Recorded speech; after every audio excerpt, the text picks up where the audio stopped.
Big breaking news చూస్తున్నాం. Jeevan Reddy party మార్పు ఖాయమైంది. బీఆర్ఎస్లోకే వెళ్తాడనేటువంటి వినికిడైతే వినిపిస్తూ ఉంది.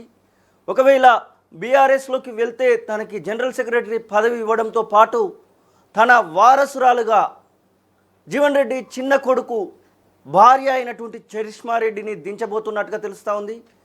జీవన్ రెడ్డి చిన్న కొడుకు భార్య చరిష్మారెడ్డికి జగిత్యాల టికెట్ ఇవ్వడంతో పాటు జీవన్ రెడ్డికి జనరల్ సెక్రటరీ పదవి, పార్టీ పదవి ఇవ్వడం ఖాయంగా కనిపిస్తూ ఉంది. మొత్తం మీద జీవన్ రెడ్డి రాజకీయ వారసురాలుగా ముగ్గురు కొడుకుల్లో ఒక కొడుకైనటువంటి చిన్న కుమారుడైనటువంటి రఘువీర్ రెడ్డి భార్య చరిష్మారెడ్డి పోటీలో ఉండబోతున్నట్టుగా తెలుస్తూ ఉంది. రఘువీర్ రెడ్డి భార్య చరిష్మారెడ్డికి జగిత్యాల టికెట్ ఖాయమైందనేటువంటి వార్తలు అయితే వస్తూ ఉన్నాయి. ఇక చరిష్మారెడ్డి గురించి మాట్లాడుకుంటే తనకి గతంలో కూడా మామ కోసం ప్రచారం చేసినటువంటి నేపథ్యం ఉంది. మామ కోసం ఆమె జగిత్యాల నియోజకవర్గంలో అలాగే నిజామాబాద్ లోక్సభ స్థానం నుండి జీవన్ రెడ్డి పోటీ చేసినప్పుడు అక్కడ కూడా తను స్వయంగా ప్రచారం చేసినటువంటి నేపథ్యం ఉంది.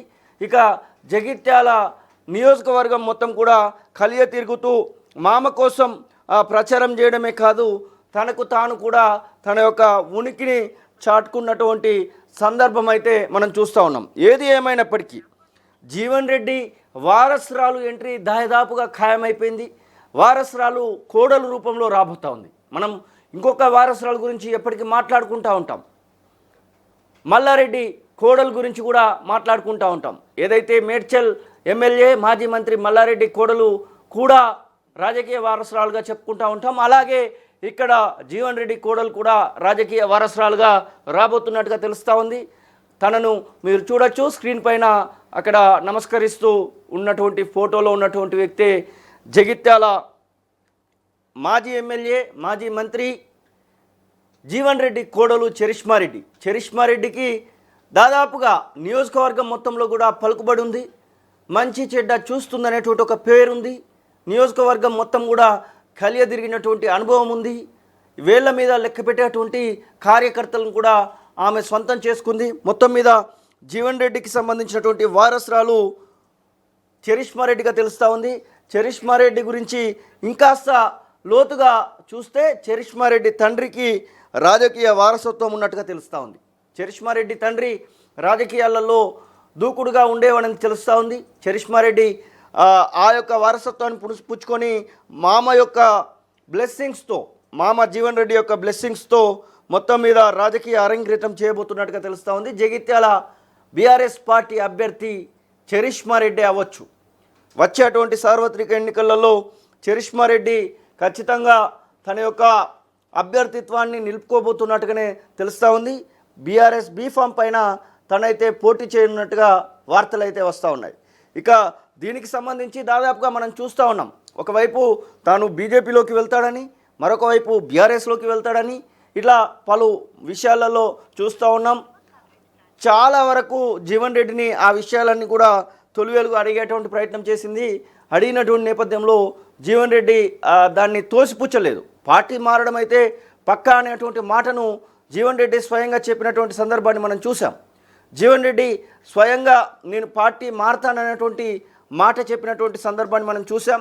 ఏ పార్టీలోకి వెళ్తాడనేటువంటిది క్లారిటీ ఇవ్వనప్పటికీ కూడా అటు బీజేపీ ఇటు బీఆర్ఎస్ రెండు పార్టీలు కూడా వారి వారి ప్రయత్నాలు కొనసాగిస్తున్నటువంటి సందర్భం. మొత్తం మీద ఏ పార్టీలోకి వెళ్తాడు అనే దానికి ఆ సస్పెన్స్కు తెరదించుతూ ఏప్రిల్ 5వ తారీఖున తాను బీఆర్ఎస్ పార్టీలోకి మారిపోవడం పక్కా ఖాయమంటూ వార్తలను అయితే చూస్తూ ఉన్నాం. ఇక జీవన్ రెడ్డికి బీఆర్ఎస్ పార్టీ జనరల్ సెక్రటరీ పదవితో పాటు జీవన్ రెడ్డి కోడలు చరిష్మారెడ్డికి జగిత్యాల టికెట్ను ఆఫర్ చేసినట్టుగా తెలుస్తూ ఉంది. ఒకవేళ జీవన్ రెడ్డి కనుక బీఆర్ఎస్ పార్టీలోకి వస్తే ఉమ్మడి కరీంనగర్ జిల్లా అలాగే ఉమ్మడి నిజామాబాద్ జిల్లాల్లో ప్రాబల్యం ఉన్నటువంటి వ్యక్తి, ముఖ్యంగా రైతులు కార్మికులు కర్షకులతో సంబంధాలు ఉన్నటువంటి వ్యక్తి, తాను మంత్రిగా పనిచేసినటువంటి సమయంలో చాలా వరకు చాలా అంశాలలో దూకుడుగా వ్యవహరించినటువంటి వ్యక్తి. జీవన్ రెడ్డి రాక ఖచ్చితంగా ఉపయోగపడుతుంది. ఇటు నిజామాబాద్ జిల్లాలో అయినా అటు కరీంనగర్ జిల్లాలో అయినా ఉపయోగపడుతుంది అనేటువంటి ఒక ఆలోచనతో ఒక ఆశతో బీఆర్ఎస్ పార్టీ కూడా ఎదురు చూస్తూ ఉంది. Same time Dharmapuri Arvind Nizamabad MP ఖచ్చితంగా మా వైపే తిప్పుకోవాలి, ఒకవేళ జీవన్ రెడ్డి వస్తే మాకు కూడా ఉపయోగపడుతుంది. ఇటు కరీంనగర్ ఎమ్మెల్యే స్థానాలు, కరీంనగర్ జిల్లాలో ఉన్నటువంటి ఎమ్మెల్యే స్థానాలు, అటు నిజామాబాద్ జిల్లాలో ఉన్నటువంటి ఎమ్మెల్యే స్థానాలకు ఇంకాస్త అవకాశం ఎక్కువగా ఉంటుంది అనేటువంటి ఆలోచనలో జీవన్ రెడ్డిని తమ పార్టీలోకి తెచ్చుకునేందుకు ధర్మపురి అరవింద్ కూడా పావులు కలుపుతూ ఉన్నాడు. అటు రాష్ట్ర నాయకత్వానికి ఇప్పటికే కిషన్ రెడ్డికి, అలాగే బీజేపీ రాష్ట్ర అధ్యక్షుడైనటువంటి రామచంద్రరావుకు ఇద్దరికి కూడా తాను ఇప్పటికే నివేదించినట్టుగా తెలుస్తూ ఉంది. జీవన్ రెడ్డిని పార్టీలోకి ఆహ్వానించేటువంటి ప్రయత్నం చేస్తే బాగుంటుందన్నటువంటి అంశంలో ఇప్పటికే తాను కూడా ఆలోచనలో పడ్డట్టుగా తెలుస్తూ ఉంది. జీవన్ రెడ్డికి సంబంధించినటువంటి విషయంలో ప్రస్తుతం ఉన్నటువంటి సమాచారం మేరకైతే జీవన్ రెడ్డి చిన్న కోడలు ఈ యొక్క పోటీకి సై అంటున్నట్టుగా తెలుస్తూ ఉంది. జీవన్ రెడ్డితోని మాట్లాడేటువంటి ప్రయత్నం అయితే చేద్దాం. జీవన్ అన్న నమస్తే. అన్న మీరు లైవ్లో ఉన్నారు, మాట్లాడడానికనే కాల్ చేస్తున్నాము. అన్న ఇది మీకు జనరల్ సెక్రటరీ పదవి అది అని చెప్పేసి వస్తూ ఉన్నాయి. ఎస్, జీవన్ రెడ్డి ఏదో పనిలో ఉన్నట్టున్నారు. మొత్తం మీద జీవన్ రెడ్డి అయితే ఖచ్చితంగా పార్టీ మార్పు అనేది ఖాయంగా తెలుస్తూ ఉంది. ఏ పార్టీలోకి వెళ్తాడు ఏంటి అనేది ఒక క్లారిటీ లేనప్పటికీ కూడా మనకు వస్తున్నటువంటి సమాచారం మేరకు బీఆర్ఎస్ పార్టీలోకి వెళ్ళడం అయితే పక్కా.